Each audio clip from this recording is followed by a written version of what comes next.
Welcome to the AOD Fitness Podcast, where we'll be discussing all things health and fitness. I'm Kyle, and with me today is Mike, and we will be talking about the importance of nutrition for CrossFit.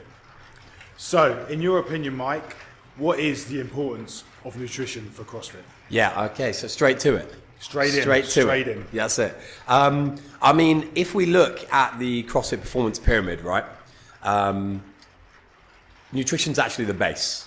Nutrition is their fundamental base of the pyramid. So they're saying, and this is the methodology, right, that we all follow, we all love, they are saying nutrition is going to be the foundation that holds everything else up above it. Yeah. So, you know, I might be slightly biased, but it's going to be extremely important because when you're looking at driving training adaptation and performing and recovery, nutrition is going to play just as much of an important part as training is, especially in a sport now where it's becoming more and more professional.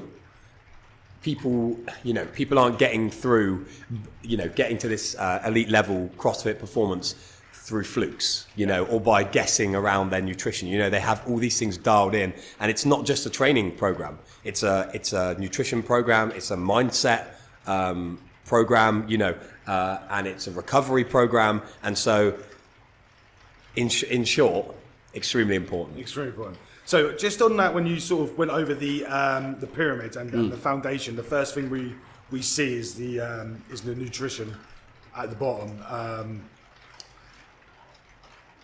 There's a lot of people that overlook that, right? Straight away. I think so. That have probably done the course and know that that's the foundation of the pyramid. Why do you think that is, if you like? Why do you think it's still, till this day, still people are putting nutrition behind the training, the recovery, so on? I think it's a good question. I think there's two things I want to discuss with regards to that. The first one is that actually, if you do your level one, you have done it. I'm sure a lot of people listening to this have done or have read up on it. They prescribe what's called a zone diet. I don't know if you know about that. Yep. Okay. Yep. So, and I think a lot of people, I think probably, in my opinion, the diet side of the course, or the nutrition part of the course, is probably a little, I don't want to use the word outdated, right, but probably a little less in depth than certainly a lot of the other parts of the methodology are, like the training, the movement, and all this, the periodization of CrossFit. So I think that's one of the reasons people might overlook it, is because they kind of touch on it and they say, look, here's the zone diet and you should follow this many blocks of protein and carbs. And people go, okay, that seems pretty simple. Yeah, great. Now let's learn about the fun stuff. How do I coach a strict ring muscle up and do all this, do all that? But secondly, I think it's because it takes a lot of work. A lot of this stuff takes time and effort consciously outside of the gym. And when you're at the gym, it's quite easy to be involved, to remain focused at the task at hand, which is training for most people. But then when you leave the gym and all these other factors start to play a part in your life, like work, kids, stress, whatever, suddenly nutrition, or to optimize your nutrition, you have to stay focused through all of that as well. So I think that's probably why it gets overlooked. Yeah, agreed, totally. And that's probably from a personal view as well. From yourself. So in regards to, obviously, the nutrition itself, we want to dive into like performance-based nutrition, and why is that important for our AOD athletes, if you like, or athletes in general. What sort of small changes can have the biggest impact straight away with athletes or people that are striving to perform in CrossFit? Yeah, I think if you look at, when we talk about nutrition, coaching, performance, we will categorize, AOD Nutrition will categorize clients into one of three levels, okay? And the level that you categorize them into is based on their particular set of skills. Similar with how you might categorize an athlete as an open athlete, a quarterfinals athlete, or semi-finals athlete, If you can't do 10 ring muscle ups, you're not going to be going to semi-finals, right? And so you put down in this bunch, and then you work on this set of skills. So let's just define a couple of the different levels, and then I'll tell you about maybe how different levels can make an impact. Yeah. Okay, so level 1 clients, these are people who don't have loads of nutritional awareness. They maybe have heard of things like protein, carbs, fats, but they wouldn't be able to identify everything on the table at mealtime into one of those categories. Yeah. They're still building foundational skills with regards to time management and planning and preparing food and things like that. So for them, the key thing is going to be awareness, Yeah. right? They probably don't know what they put into their body day in and day out. And so having some sort of awareness, we call it appetite awareness. You know, am I full? When was the last time I ate? Am I eating too much? Am I eating too little? Very simple questions that most of our athletes probably already know or have a better understanding about. So for level 1 athletes, it's going to be about appetite awareness. Level 2 athletes, this is going to be most of us. These are people who have probably, they know about macronutrients. They know, they may be aware of the amount of protein they're eating roughly, or the amount of calories they should eat roughly. And they perhaps have tracked in some way in the past, whether it's MyFitnessPal, whether they've had a coach. For these people, this is the one where consistency is going to play a huge factor. So they've got the awareness, but have they got the consistency? And I know it's not a small thing, consistency, but as a coach, you'll appreciate that with training, that's going to be a number 1, right? Yeah. You'd probably say consistency nearly over anything. Correct. And it's going to be the same with nutrition. Okay, so these guys need to be fueling their body to meet the energy demands of their sport consistently. Yeah. And that's going to be, and then level 3 is a little bit more like, these are people who've got all that dialed in. All right. It's what I imagine like BKG to be like. BKG? Yeah, I imagine that guy tracks everything that goes in his body probably for the last 10 plus years. Yeah. Right. So he's now dialing in the top 1-2%. And for them, it's really about the word sacrifice. Yeah. How much more are they willing to sacrifice in order to eke out every single possible piece of nutritional performance that they can? Yeah. Because, everyone's presenting with their own challenges. Like you go out for drinks with friends, you have a wedding or, something like this. So are you going to make sure you hit your protein that day and your calories? Are you going to drink? Are you not going to drink? There's not a right or wrong answer. It's just about the spectrum of sacrifice and performance. Yeah. So level 1, awareness, level 2, consistency, and then level 3, sacrifice. That would be to summarize that. Cool. On a question on the back of that, Yeah. would you like, let's say it's the same principle as coaching, you try and up people to the next level. You're trying to, make sure they get to level 2, make sure they get to level 3. In that sense, is that something you try and do with nutrition? And also, is level 3 something that's quite far to get from most people, general people? That's a good question. So the answer is yes. You're always looking to do that, just like how you're looking to progress people through the Open to the quarterfinals to the semi-finals, if that so be their goal. For most people, level 3 is going to be probably not out of reach, but not necessary. Yeah. I'm really only going to be approaching level 3 clients with people who are elite or near professional level athletes. I wouldn't even classify sort of a semi-finalist necessarily in the CrossFit standards as needing to be level 3. They certainly will need to be level 2, but it's elite or professional athletes for level 3. But with 1 to 2, that's going to depend on the client's goals. Most people, why do they get a nutrition coach? They want to lose some weight, probably, most likely, lose some body fat. From our audience, most people probably want to optimize their performance, right?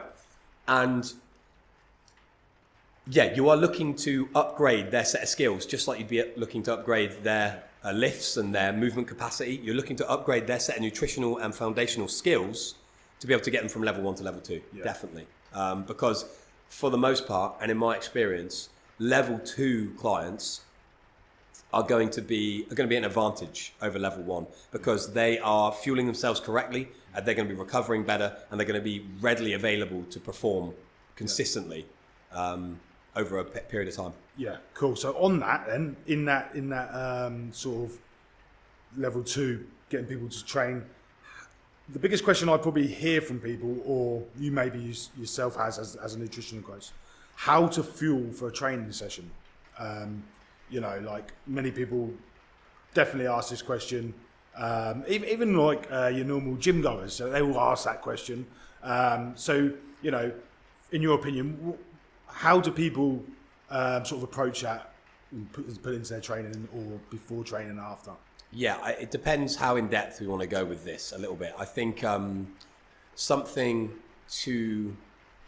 it's almost like a tier system, a hierarchy system. So first of all, you need to be eating at energy balance, right? You need to be matching with food and intake the amount that you're expending, because otherwise you're going to be struggling. Your body's going to be struggling to perform in a deficit, in a calorie deficit, right? So the first thing technically would be calories, making sure we get the calories in.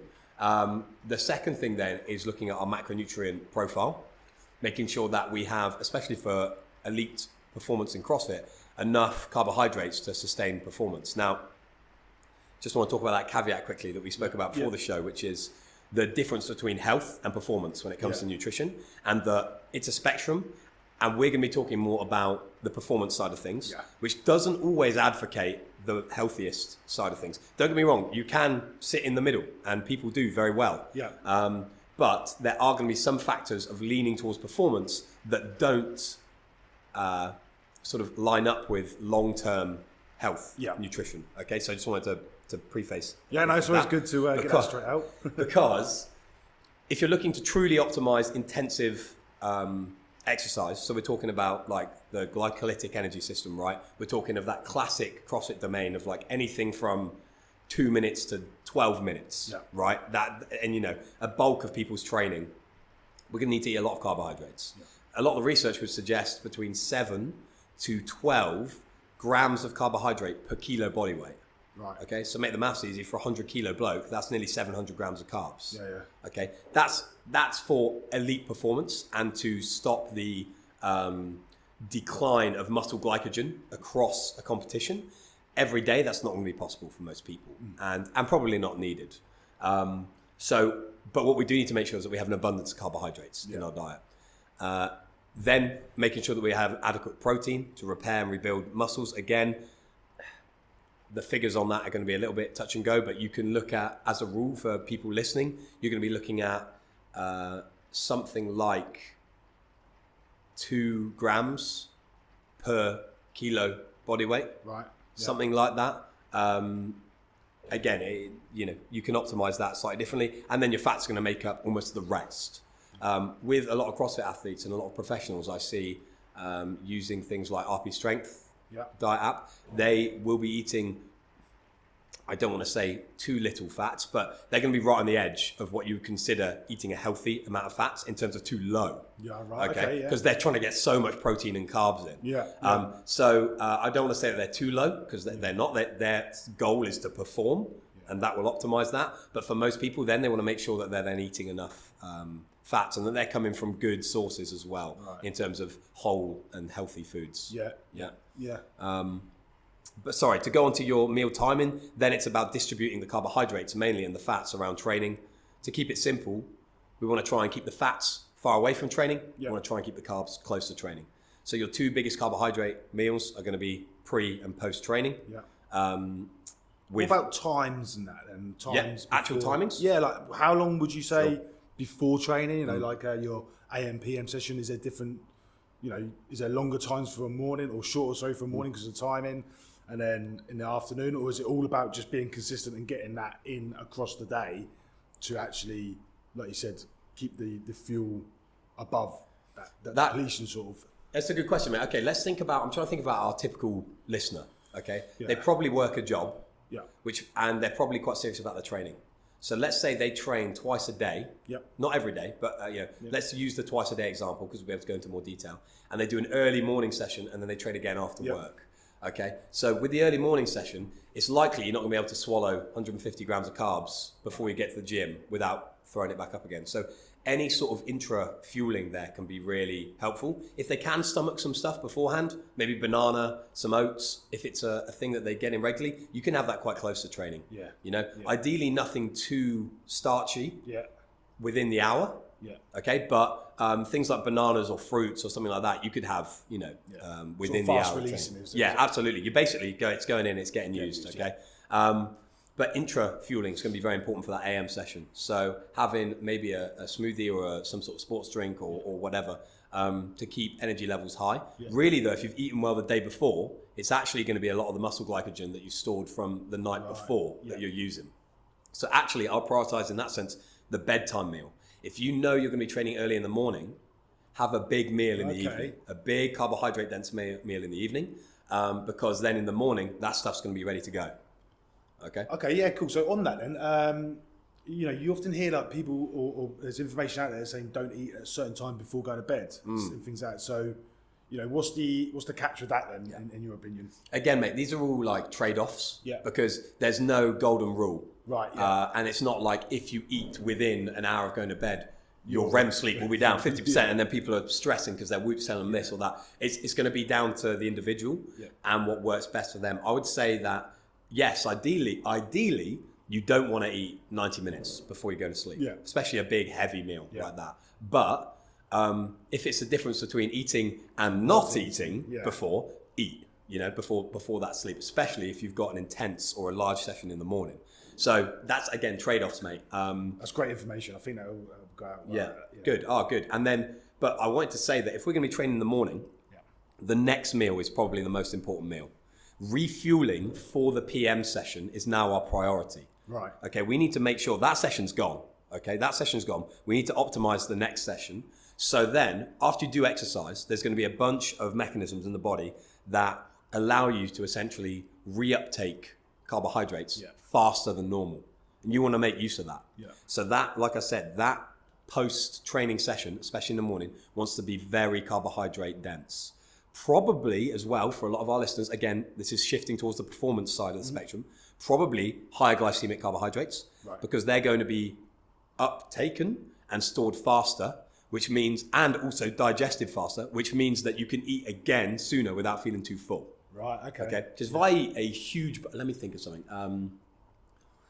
If I eat like a huge bowl after my training I'm trying to get all my carbs in this massive salad, this quinoa salad, right? It's huge. And basically what I'm trying to say is you'll still be full for a long time after having something like that. Okay? You won't want your other meal. No. And it gets to 12 o'clock and you've got this next big meal to eat to help fuel your next session as well, but you're already still full. So don't get me wrong, that stuff's delicious, whole food stuff that we should be eating, but it's about, again, trade-offs. When do I need to eat next?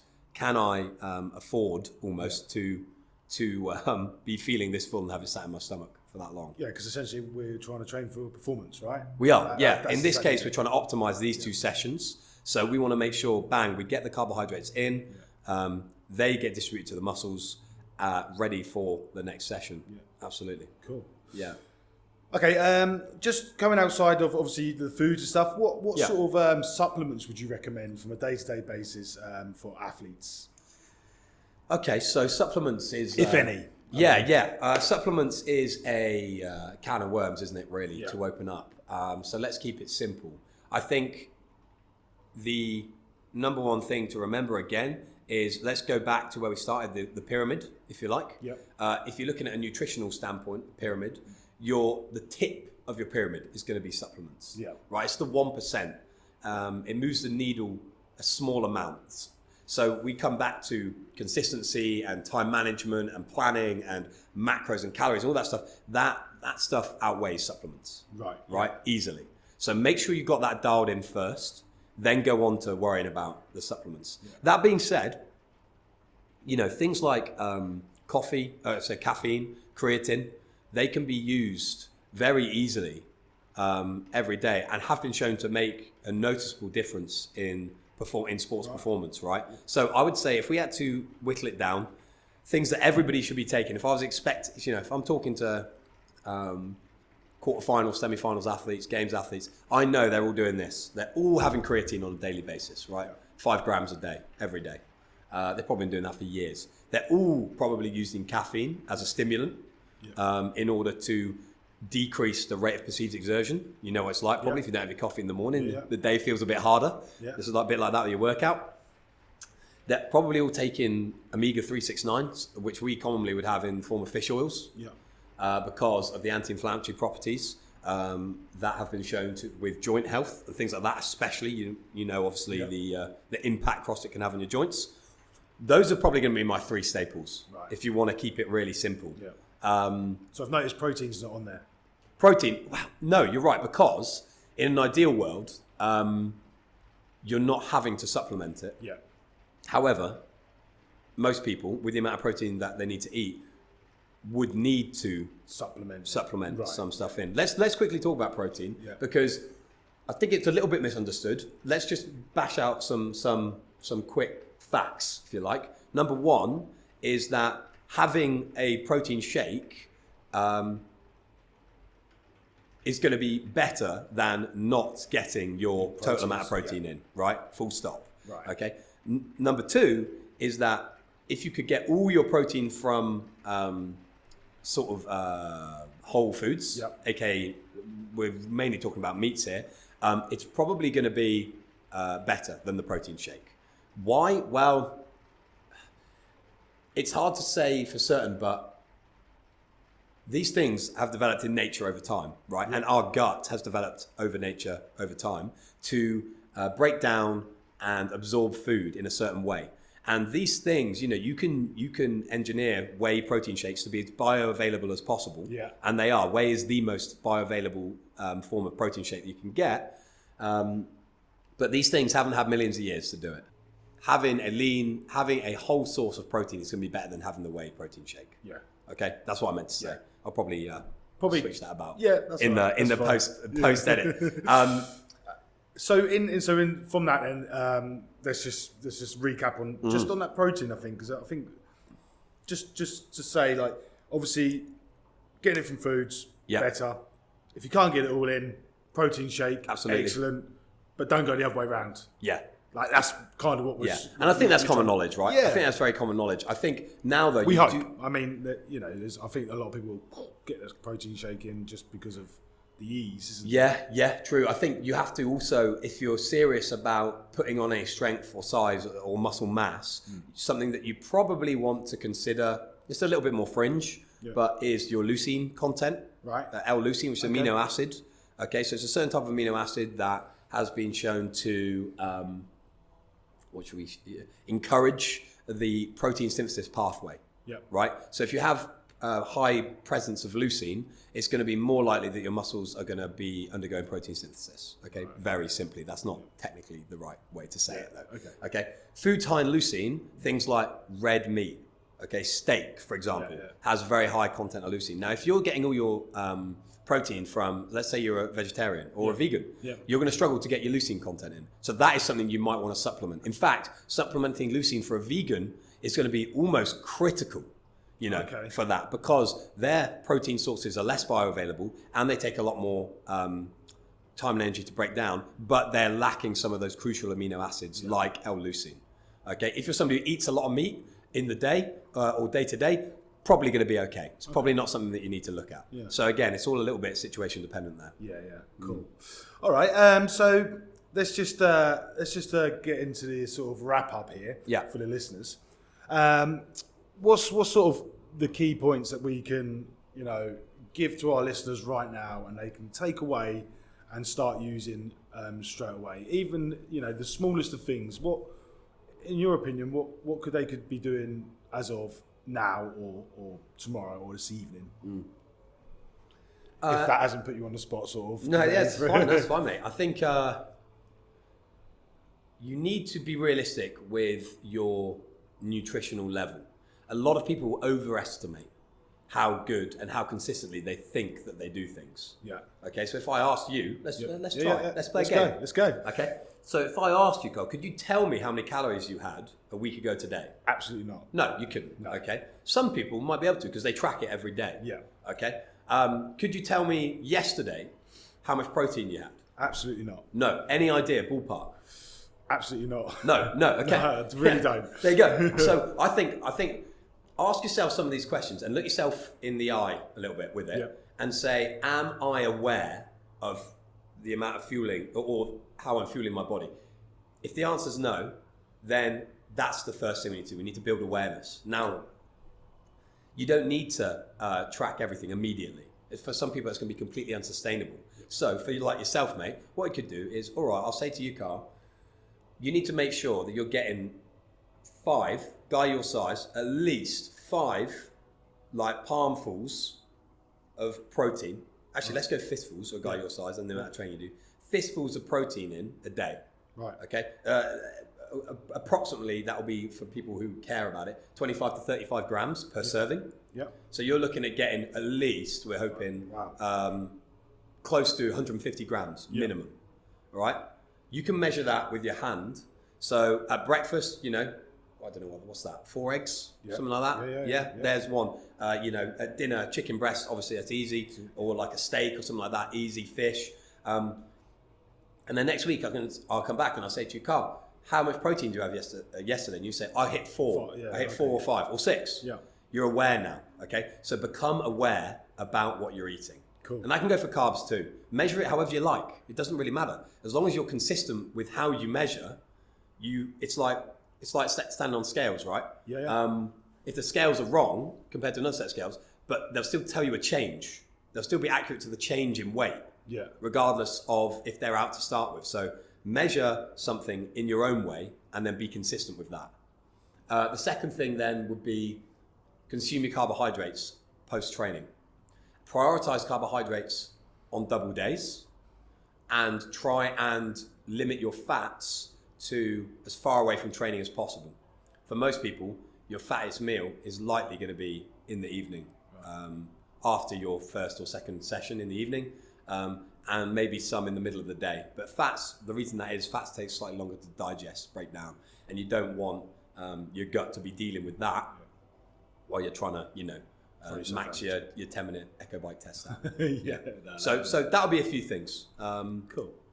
I'm trying to think of some other points. Yeah, anything you sort of like want to cover that's we haven't sort of gone over and the listeners might benefit from? No, well, we'll quickly talk about AOD Nutrition. Let's go for it. Obviously, you've been getting a newsletter out, right? Correct. That's it. Yeah. So we've got the new business, AOD Nutrition, going sort of live 27th of March. We're bringing on board Maria, who obviously you know well, who you coach, who's a PhD, it's not a PhD, sorry Maria, a master's in sports nutrition, and a CrossFit coach and competitor herself, which we're really excited about. So that will be opening slots 27th of March for people to come in and get coached in essentially whatever they would like with regards to their nutrition. You know, I think because our audience, most people want to look at performance, but it's not just performance. It's for anybody who wants to change their body composition, make or learn new healthy behaviors, improve their quality of life, or anything like that. So really excited to start launching that. And if people want to, they can check us out at AOD Nutrition on Instagram. Nice. And have you got a date when that's getting launched, or is that just still? 27th of March. Oh, so you did. I think you might have said that. Yeah, that's when Maria's going to be starting, and people will be able to, because we're full up for a bit while I was working with people, and I've taken a step back now, not working with as many clients to help set that up, build the infrastructure for that, so that hopefully Maria can come on and we can take on together, a lot more than we were previously, which will be great. Excellent. Cool. Well, hopefully from this podcast, we've got some keen listeners, hopefully ready to start on the 27th. Yeah, that's it. Yeah, check us out, guys, for AOD Nutrition. And we look forward, I can obviously answer any questions. If people want to email me direct, it will be mike@aodfitness.com. I'm happy to send over, some freebies. Like we have with AOD, we have a little competition nutrition guide that I made for the guys and girls who were sort of attacking the quarterfinals in our camp last year. It's a PDF that basically covers everything that we've just said, but with a few more numbers about how and when to eat based on meal timings around a competition. So, and I'm talking about 5 events in a day now, or 3 or 4 events in a day. It's pretty crazy. You know, if you want to optimize your performance, you're talking about having to basically have your nutrition down to half-hour periods. Wow. Half-hour periods. Now, for some people, it's going to be too much, but I'm sure some people would love to see it. So if you want to email me there, guys, I can drop you a copy of that, no problem. Excellent. Yeah. Cool. So, guys, make sure you take the time to obviously check out Mike and get his nutrition thing that he's just got. What was it again called? The competition nutrition there guide. You go. Free resources there. There you go. Yeah, so let's just wrap these things up then. So thank you, Mike, for coming on to the podcast today. And to all the listeners out there, don't forget to like, subscribe. What's the YouTube channel? I actually don't know. I think it's just AOD Fitness. AOD Fitness. On so, YouTube, yeah. Guys, like, subscribe, and share with your friends. Yes, please do. Goodbye, everyone. Cheers.